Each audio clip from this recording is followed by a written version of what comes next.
Македонскиот туризам на колена. Коронавирусот ја втурна третата најбрзо растечка гранка од економијата во толку длабока криза што ќе требаат најмалку 2 до 3 години за опоравување на туристичката индустрија. Најважно од се е како ќе реагираме ние како држава во периодот после пандемијата, какви мерки ќе превземаме и колку брзо ќе успееме да привлечеме странски туристи за да се вратиме на старите патеки, вели Цветко Андреевски, професор на Факултетот за туризам.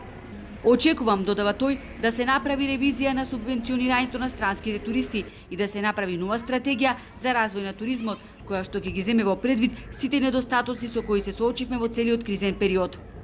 Државата помагаше сегментирано со субвенционирањето во средства и со ваучери, претежно ги субвенционираше хотелите и гостителските објекти. Приватните станоиздавачи, туристичките водичи, агенциите воопшто не се на тој список на субвенции, тие веројатно имаат најголема штета од целата ова криза. Требаше да офати повеќе категории на учесници во туризмот и во гостителството. Ако државата не повлече потек и продолжи со игнорантскиот однос, ќе ни откажат и оние малку странски туристи за чие доаѓање на климави нозе имаме подпишано договори со туроператорите, велат туристичките работници. Значи дека на секторот и на компаниите му е потребна поддршка за платите за вработените, како би можеле компаниите да опстанат и да преживеат. Потребна му е агресивна кампања за промоција на дестинацијата, а не симулирање на активности.